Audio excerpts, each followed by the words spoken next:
Hey guys, Jay from Ecotech Marine. Here's a quick video on how to do basic maintenance on a Radion G5 or G6. This covers all models, XR15, XR30, Pro, and Blue.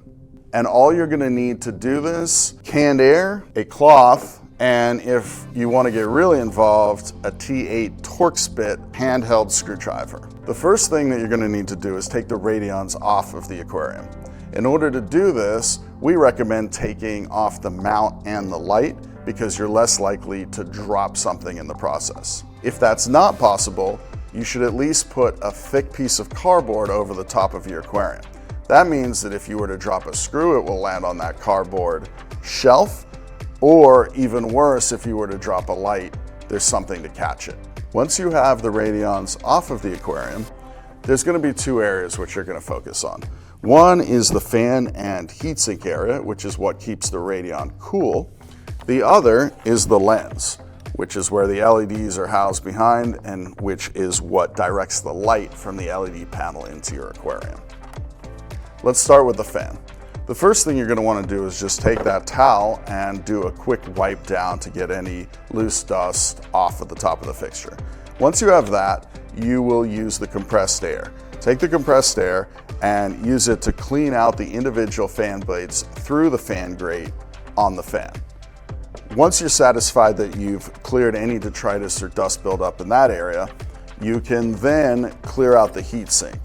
You'll use the compressed air again and go channel by channel until you've completed that whole activity. Make sure when you're doing this that you aim it away from anything important, because any dust or detritus in the heatsink, which you are blowing from this direction, is going to come out the other direction. With that completed, you've effectively cleaned the fan and heatsink and you're ready to wipe down the lens. The only exception to that is if you find that the fan grate is particularly dirty, or you see so much buildup that you are unable to dislodge it or clean it with the compressed air.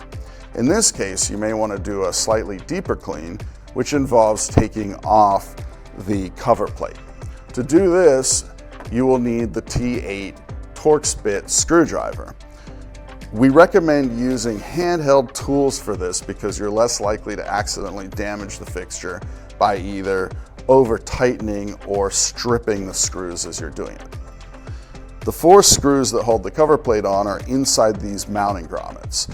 So unscrew those and then you can remove the cover plate. Now with the cover off, you're going to have access to the fan and to the heatsink channels more directly. What you're not going to do is remove the fan, because that's actually connected inside the fixture and that's a good way to potentially damage it. So what you want to do is just very gently wipe off anything on the fan that needs to be removed and use that compressed air to clean it out more thoroughly. With the heatsink channels, you can use the compressed air, or if you need to get in there, a Q-tip is an excellent tool to clean out the individual channels of any buildup or other detritus. Once you've done that, you can reassemble the fixture. Just line up the holes in the cover plate with the buttons and then use that T8 screwdriver to reattach that top plate. Okay, that is the heatsink and fan. Last thing you need to do is clean the lens. So to do that, just take your rag and gently wipe it down. If you have a lot of stubborn salt buildup or dust or grime on there, you may want to wet that. Avoid using chemicals, because that could either damage the lens or, more importantly, could somehow end up in your aquarium, which we certainly don't want to happen. All right, that's it. With the fan clean and with the lens clean, you can now reattach your lights to your mounting hardware and put them back on your aquarium, or mount them directly back onto the aquarium. Again, make sure you have that sheet of cardboard if you're mounting directly to the mounts, or even if you are using the mounts. Never hurts to have that extra level of protection. With your lights mounted, there's one last thing you might want to take a look at, which is your Radion firmware.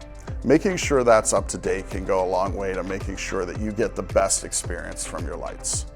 To do this, just go into the Mobius app, open up your devices tab and look at the Radions. If they need an update, it will actually say that right under the serial number. You can also force updates by going into the device settings and clicking on firmware update. And that is Radion G5 and G6 maintenance. With that little bit of work, you can ensure that your lighting remains in tip-top condition and provides you with years of excellent service. Speaking of service, if you have any questions, feel free to reach out to our customer service department. And also, if you like this video, please hit subscribe and stay tuned for more service videos, as well as new product and other information from Ecotech Marine.